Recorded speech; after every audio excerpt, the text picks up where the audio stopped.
And how many people don't understand it? Who saw it for the first time? Quite a few, okay. Yeah, I mean, it's, no matter how many times you watch it, it still has that powerful effect. All right, any questions from the audience about the making of the film, or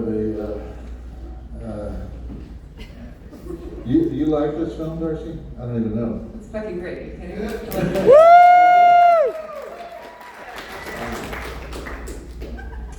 Yeah, what I like is the evolution of the Ozzie Davis character, so that they start out with him being totally bonkers, batshit crazy. And then as time goes on, you want to believe with him, you know, until at the end you truly believe that he's the president. It's like, so the movie turns you into a batshit crazy president. Okay. Any questions? Where's the sequel? Oh, well, they promised a sequel in the promise of the sequel in the credits was just a joke. It was just something that was invented by Don Coscarelli as a joke. But then as time went on, and they had success with the film, and they started talking about a sequel, really started talking about a sequel. But Don Coscarelli and Bruce Campbell could not come to an agreement on, there was a script written, Don wrote a script, and they cannot come to agreement on several of the key points in the script. And so Bruce Campbell dropped out. Now, they were talking about possibly still doing the sequel with Ron Perlman, and they talked about that just for a brief period of time. But I think they haven't talked about it in 10 years. So, actually, Bruce could do it now with no makeup.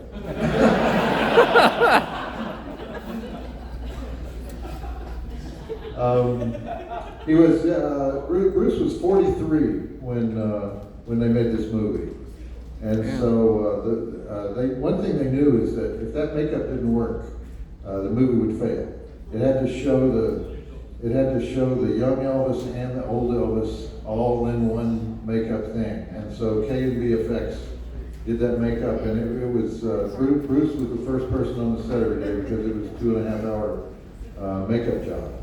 And they knew that it had to be very, very subtle makeup. It could not be campy makeup or funny makeup or anything.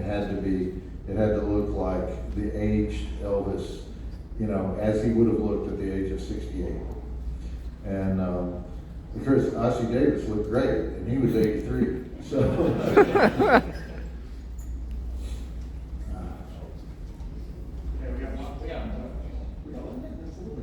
well, thank you again for blessing us with your appearance here. This is probably the best way to take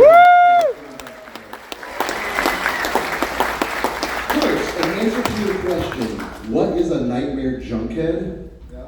It is a piddly podcast that's put out here in Kansas City. So, okay, it's a podcast. Don't worry about free listeners out there. But okay, well then my point is made. There's still no good titles. But what I was curious to find out is I really love this film as not only is it, you know, you've got dick and fart jokes, but it's very much a serious treatise on getting older and dealing with old age and looking at the legacy you leave behind. And if you look at the last Phantasm Ravager, which premiered here back in the day, also deals with getting older. So I'm kind of curious, do you find, especially in lieu of like X coming out, we're seeing more exploitation films dealing with it, with, you know, getting older? So what are your thoughts on that? Well, as a member of the baby boom generation myself, I would say there's more of us than there are of any other generation. And so, you know, I always say that when I do my redneck show, I always start out by saying, look, when I was first starting out as a journalist, and people would want to censor me and say, you can't say that, or you can't broadcast that, or you can't do whatever, they would always say, you're going to offend the older people, Joe Bob. And then now today, when I'm one of the older people, when they want to censor me because they don't want me to say something or broadcast something, they'll say, "You're going to offend the younger people, Joe, the millennials, the post-millennials, whatever." So what the fuck?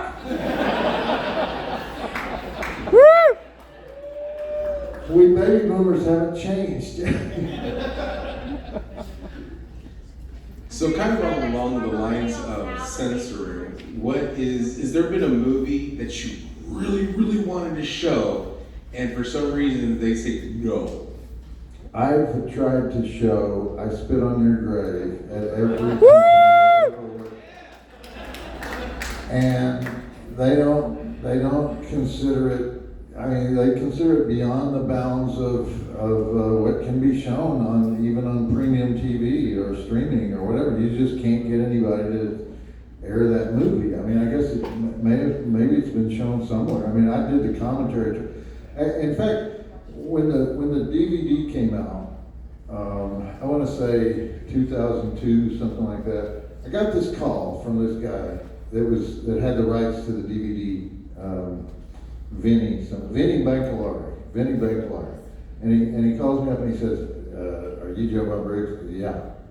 "Are you the guy that wrote those two favorable reviews of I Spit on Your Grave?" I said, "Yeah."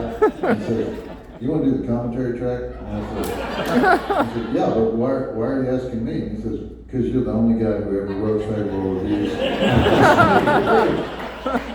and so I did the commentary. It was my first commentary track. And then I met Mayor Zarki, and he was really, he's not bitter about it, but it really ruined his career. He was trying to make a feminist movie. The original title of the movie was Day of the Woman. He was trying to make this anti-sexual violence movie, and it was just condemned from, Roger Ebert and Gene Siskel actually stood out in front of theaters in Chicago, telling people not to go in. That's how strongly they felt about it. So along that same lines, then, what's your process for deciding who's all involved in the process? Like when you come up with movies for the last drive-in, who's all involved in that thing, and how do you determine what movies you're in? Coming up with the lineup for Last Drive-In is so fucking complicated. I can't even begin to tell you how. I mean, we've got long lists. Never. We've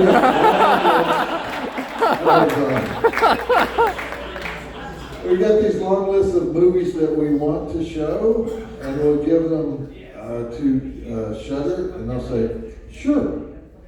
And then we'll never hear about them ever again. And then we've got movies that we could show them, but we only have them for a month. They'll only give the rights for a month. Well, we want the show to have a little bit longer life than that. We want it to be available for a few months. There are companies like MGM and Lionsgate that don't allow you to interrupt a movie. That's in their standard contract.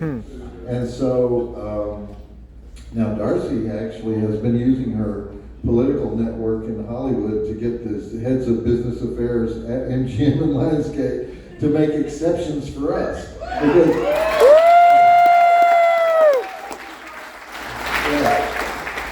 how are we doing on that?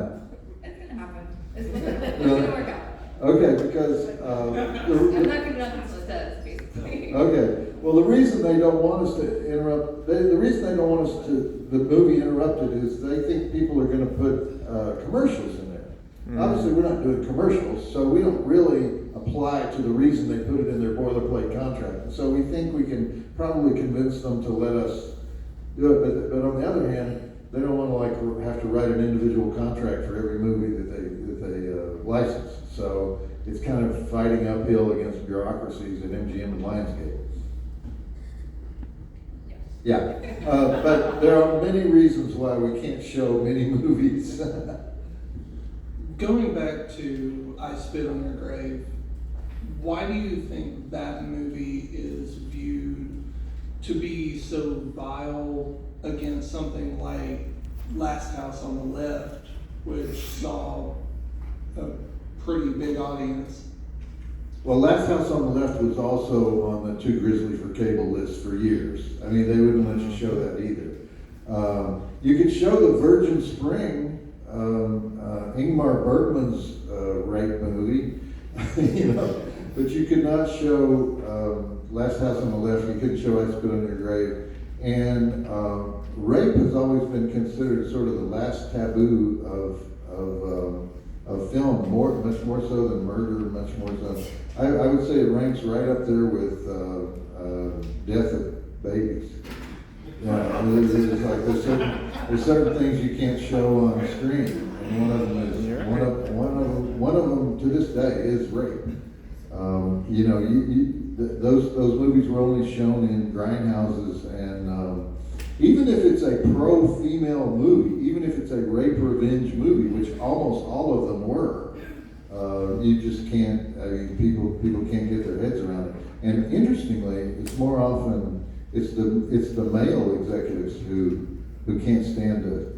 Who can't stand it. The females. The one person that really was going to allow me to show it at the movie channel was the female head of the movie channel. She didn't have a problem with it, but the people around her didn't want it to be shown. Damn. So if I remember correctly, on your show, you are a believer that Tobe Hooper is the actual director of Poltergeist and not Steven Spielberg. Do you still believe that? Oh, I know that.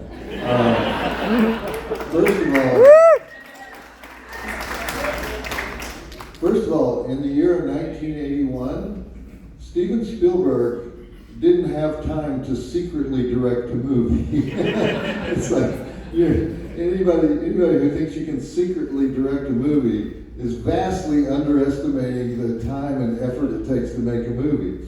What happened is they were friends. Spielberg and Hooper were friends, and Spielberg loved the Poltergeist script, and they were having they would frequently have meetings every day, and they would always be talking about the movie. And Spielberg one day was on the set shooting some B-roll footage or second unit footage in the backyard of the house while Tobe Hooper was shooting footage in the house. And there was a reporter from the LA Times there, and he just suggested in a piece that he wrote the following week that maybe Spielberg is ghost directing the movie, and as though that's something that happens, you know.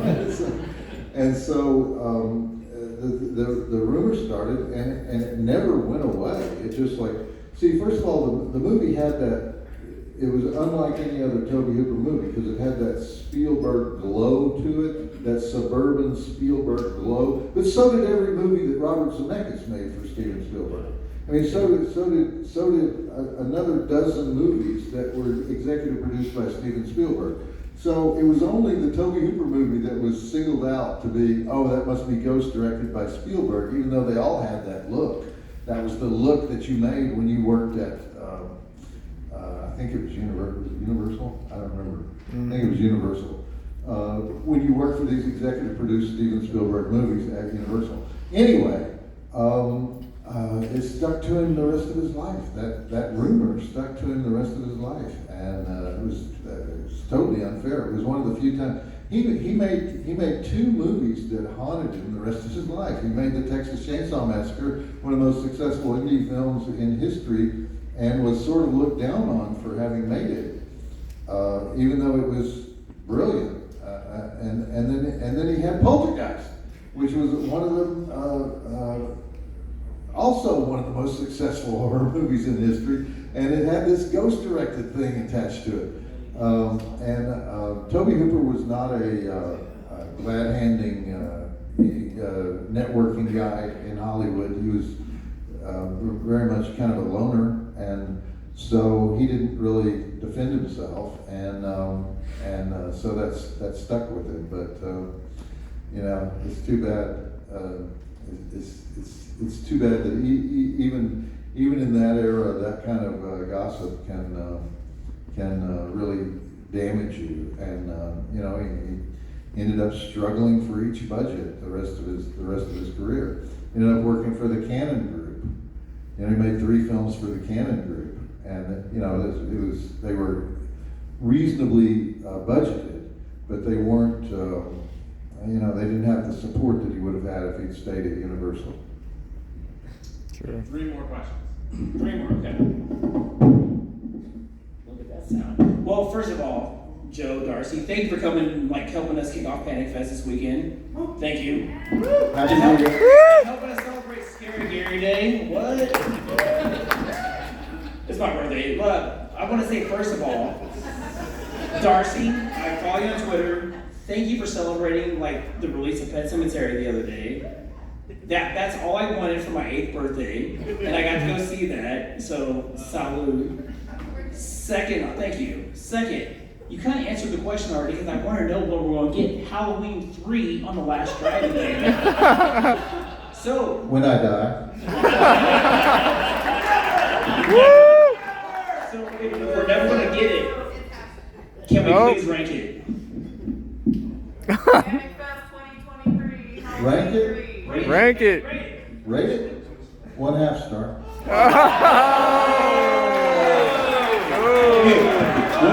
What if it was just called Season of the Witch? There's already a Season of the Witch that came out 2 years before that. What if it was Season of the Witch 2? Oh. Hey, thanks for answering my question. So about 5 years ago, there was a Friday the 13th game, and Darcy makes a cameo in it. It was a very accurate and faithful experience to the Friday the 13th series. It included all the various Jasons. I believe they got Tom Matthews back as Tommy Jarvis, and a lot of the original, Tom Savini did all the motion capture for Jason. Well, now that same company, Gum Media, they're making a Texas Chainsaw Massacre game where it's the Sawyers versus survivors. And I was wondering if either of you were aware of it or involved, and if not, if you would consult on the game possibly, just to make sure it's accurate and good. I'm quite aware of it. We're not officially involved. We're involved with something else. I can't talk about it. Oh. But he needs to be consulting on it, so I'll talk to him about that for sure. Okay. Yeah. You know who's the game nut who needs to be consulted on that is Ed Neal, who played the hitchhiker. He does the voices for many of the most popular video games in the world. Yeah. One more. Whoever wants over here. Final question. Who's got the best final question? I think I am in Scare Package 2 for about 15 seconds, right? All right, well, I hope this wasn't already asked, but if you could be any antagonist in any horror film, this goes to both of you, which one would you be? Thank you. You go first. I don't know. Any antagonist in any horror film? You know, Bubba Ho Tep. I got the wardrobe. The next time you show us, that's what you're wearing. Can I say one more thing about the movie? It's one of those movies where its flaws get covered up because it's so emotionally powerful. Don Coscarelli has this ability to manipulate images and music. But do you remember well, I don't want to say 2 things. You remember when I think it's right after, Bubba Ho Tep comes down the hallway and he locks eyes with Elvis. And there's this series of images that go back through history, and it goes through the whatever weird rituals happened in ancient Egypt. And there's there's probably 50 images in this sequence that goes back through Egyptian history. And I asked somebody who'd worked on the film, where'd you get that footage? Well, they built a set and they shot all that footage. And then if you look on the DVD or on the Blu-ray, they put all the footage that they shot. And man, it's incredible. I want to see that movie. It's like they made a whole movie just to get all that flashback footage. And they never really explain, one thing they never really explain is what's the psychic connection between Bubba Ho Tep and Elvis. They never even refer to it, but he does have some kind of psychic connection, between the two of them. And then I guess, they talk about small souls. I guess he has a psychic connection with the big souls, And then I always thought it was a flaw that they kill Bubba Ho Tep twice. They burn him up, and then he gets up, and then they burn him up again. And I guess it was all to have that moment where it says Mr. President and Ozzie Davis dies. They had to have that last moment between Elvis and JFK. But I thought they should have they shouldn't have burned him up the first time. They should have done something else to him and saved the big burn for the end. Because do you agree or you don't agree? We're fine with it, but it can You were fine with it? Okay. Well, I mean, it is a smaller burn the first time. They only burn the top half of his body, and the second time they burn up the whole thing. But they did, those were two very dangerous burn stunts if you don't know what you're doing. And then all they had, and then the other plot point that they really decided, let's go big with this plot point, is the contract between Sebastian Haff and Elvis gets burned up. So to explain how it got burned up, they have that huge explosion. They explode an entire trailer park. The thing just goes boom, boom, boom, bing, bigger and bigger and bigger. It's like, hey, we need to explain how this contract got lost. Oh, okay. Hey, call pyrotechnics. Let's go. But it's a great shot. Darcy, you have to answer what antagonist would you be? You can't skip the question. Jason. Obviously she says. Real quick. Okay, never mind, very good. Before we go, and Joe Bob, you guys have to see this. For a future guest that he will not know about until later, I'm going to film this entire crowd saying "fuck Joe Lynch." On the count of 3, 2, 1. Fuck Joe Lynch! Thank you all so much. Let's give a round of applause for Joe Bob and Darcy.